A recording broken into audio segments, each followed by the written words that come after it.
Welcome to this week's Dream Card judging video here at BOTB. We'd now like to hand over to today's lawyer from Onside Law who'll oversee the proceedings. My name is Giuseppe Guerrieri from Onside Law, and I'll be overseeing the judging this morning. Firstly, I can confirm that the competition data has already been sent to the auditing company as is. I would now like today's judges to introduce themselves and, using the secure link provided, mark on screen where they think the center of the ball should be. The group will then come to a final panel decision. Good morning, my name is Matt Cannon. I'm a senior county referee and footballer.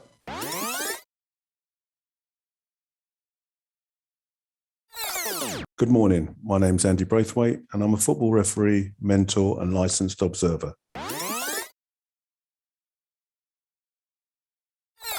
Hi, my name is Matthew Ray. I've affiliated in multiple counties across England and have refereed from grassroots through professional academies. Good morning, my name is Leo Donnellan. I'm an ex-professional football player, having been with Chelsea, Fulham and Leyton Orient. Good morning, my name's Peter Giorgio and I am a futsal and football referee.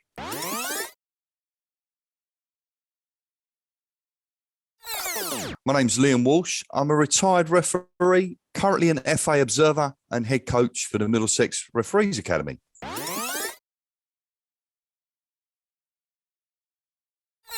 My name is Chloe Morgan and I'm goalkeeper for Crystal Palace Women.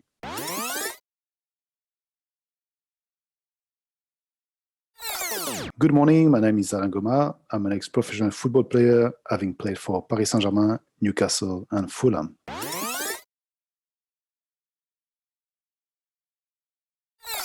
Hi, my name is Ari Mendonca. I've been involved in football for over 30 years, firstly as a player and then as a referee.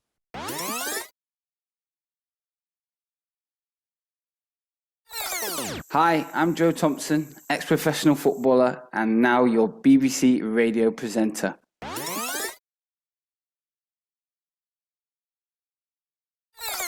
Judges, please now come to a final panel decision. For your reference, the larger white cross is a calculated average of the 10 individual selections. Thank you very much, Giuseppe. Good morning, everybody. Morning. We are obviously in a very tight cluster here, which is very good. We have 3 players in shot. Player on the far right, you can only really see half his face and not a good eye. And then we have a player in blue and a player in white. It looks like the player in blue is favourite to win the header, maybe a little flick header, his arms back, sort of holding the white player off. I'll draw some lines up from, he's got one good eye, you can see, and then just the shadow of his other eye up through Chloe's, and then a little bit further out through a few of us. And then up from this player in white, again, we've got a good eye. We've got quite a narrow band from his eye. So if I put the magnifier over the top, as you see, everyone's encompassed within there.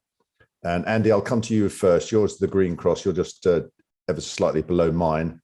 I'll go and magnify yours if I can find it. There we are. What was your view of this shot? Thanks, Matt.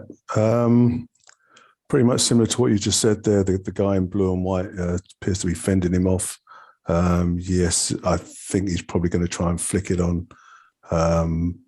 The guy in white looks quite passive. His mouth slightly open, and I got his gaze to give me that slight bit of height for the centre of the ball. Again, going back to the guy in blue and white, his angle looks just slightly to the left of the pitch where we all are, basically. And yeah, I just feel that the centre of the ball is where I've crossed my paths. Yeah, thank you very much, Andy. And as you're in the magnifier there, just to the right of Andy, I'll come to you next, Liam. What was your view? Yes, thanks, Matt. I echo Andy's comments regarding the challenge scenario that he's put in place there. I think that's about right for me. Regarding the position of the ball, looked at the guy in white, clear eye, white under the eyes, his brows raised, which gave me height on the ball. And I could also say there that his vision could be more peripheral rather than, he had more sort of like range. Blue, Again, there's white under the eyes. His head's back. He's looking at an angle, but the ball is in his just slightly in front of him in his foreground. As we've said before, can't really, be seeing behind him as much as we, like to have that angle going backwards. And that's where I've crossed. Great, thank you. And Chloe, you're the light blue cross. You're the choice that's most directly above the blue player. How did you see it? Yeah, very very similarly to everyone. I thought the ball was coming down quite steeply, and it looked like he was potentially going to flick header on. I think I sort of looked at his eye line as being slightly more steeper than the other judges, sort of directly above him. I think again the whites in his eyes, his neck is very outstretched, his mouth's open. He's got a furrowed forehead, so I felt that he was quite. His vision was very more steeply up, I think. And again, I took a very similar line to the majority of the judges from the white player, sort of looking at a 45-degree angle, and sort of that's how I reached my point. Yeah. Okay. Thank you. And Joe, you're the opposite sort of side from Chloe, the pink cross there, just ever so slightly the furthest to the left. How did you see this? Yeah, for me, it was a case that I thought I'm looking at the player in blue and his body position in particular. I know a few of us have mentioned about him maybe flicking it on. I like to think he's got a little bit more composure and he's trying to control it under pressure. Hence why I just brought the ball slightly left with it potentially coming down and him trying to get it under control. Like Liam mentioned there, I took a lot from the player in white's eyes and the trajectory. I just chose to go a little bit further left. Yeah, great. And Matthew, do you concur with this? You're in the yellow cross there, just to the right of Joe's. Yeah, I think I've got the same view as Joe. I think player in blue's almost trying to run onto it, and the white player's trying to hold him back. Only thing to add is I put another line in where I thought the blue player's right eye was, so I've tried to sort of mirror that trajectory up from his eye, and try to take an average of the two eyes, which has probably pushed me a little bit further left, like Joe too. But otherwise, yeah, very similar to what everyone else is saying. Yeah, thank you. And Leo, you've got the ball a little bit closer to the blue player. How did you see this? Yeah, hi Matt. Yeah, I got my height from the player in white. I don't think he's looking too steeply, and I think the player in blue, he's adjusting to get to the ball. His head is back. It's kind of directly above him, Matt, but just slightly in front, because obviously he's going to use his forehead, I believe, to flick the ball on. Yeah. Okay. Thank you. And just to your left, there's Aries. You're on the sort of three on the lower part of the choices. How was your view on this?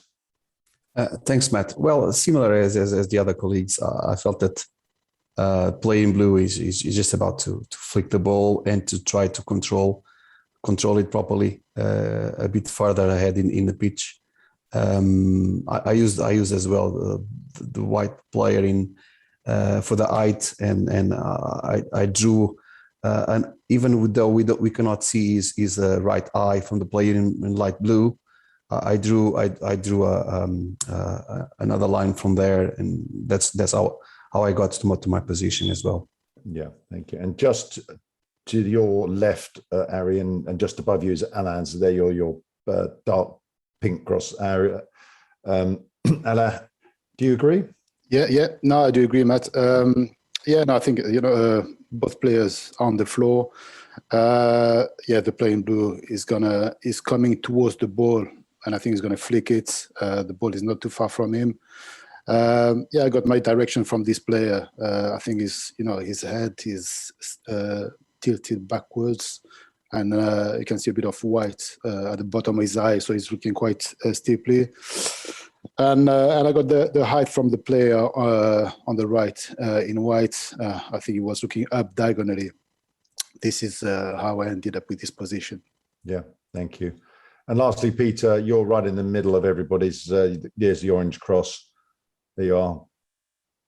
How did you view the picture? Yeah, I viewed the picture in regards to the blue player looking favourite for the ball.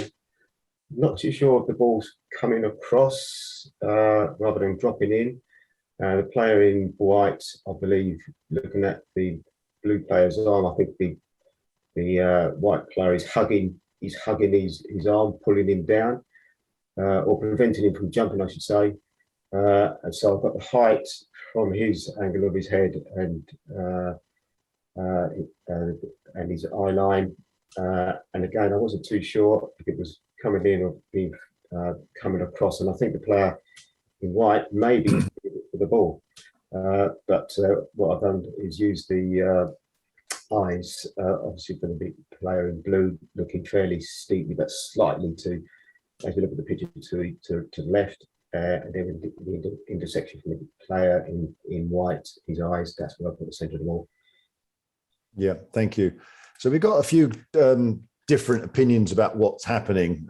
We've had Peter there saying he thought the player in white was the favourite for the ball. He's sort of holding the player in blue down, coming across. Chloe thought the ball was coming down quite steeply, and Joe and Matthew think there's a bit more to come, and maybe the blue player is going to control the ball. And then I think the rest of us think the player in blue is sort of favourite. He's going to flick it or certainly head the ball on. But saying that, the calculated average of all our choices encompasses all our own individual choices. And it could be argued that Chloe's is a little bit further out to the right and Joe's is a bit further out to the left. And as ever with this, our individual choices create the calculated average. So where the calculated average is I think in a very good, plausible point. And Chloe's, Joe's, and everyone else's choices create this. And I think it's a very good average. We're all within the magnifier. And I would suggest that we judge this with the calculated average with all our choices involved. But I will go through, and if anyone wants to add anything or have a look at how it shifts around with anybody removed, that's fine. Andy? Thanks, Matt. With the criteria that you just put across there, yes, I do believe that the calculated average is pretty much spot on. Yeah, I'm happy with that. Great, thank you. Matthew? Yeah, good average, encompasses everyone. Happy with that. Thank you. Leo? Yes, Matt, it looks really good. I'd keep it as it is. Lovely. Peter? Yes, as is. Liam? Yeah, I think you nailed it when you said about everybody's within the sphere, Matt, and to knock someone out who's within that would be very harsh. Yeah. So I take it. I'll take the average where it is, please. Yeah. Chloe? Yep, I'm happy with the average as it is. Great. Alain? Yes, I'm happy with the average also. Great. Ari? Excellent average for me. Brilliant. And lastly, Joe? Yep, spot on from me too. Yeah, thank you. Well done, everybody. So Giuseppe, with some really good choices there, giving a very tight cluster, we've decided to judge with the calculated average shown with all of our 10 choices remaining. Great. Well, if you're all happy, then please click submit. Thank you, judges. The coordinates selected are X 1227, Y 995. These coordinates will now be passed to the auditing company ASIT to calculate the winner of the competition, and they will then inform BOTB. That concludes the judging process. Thank you.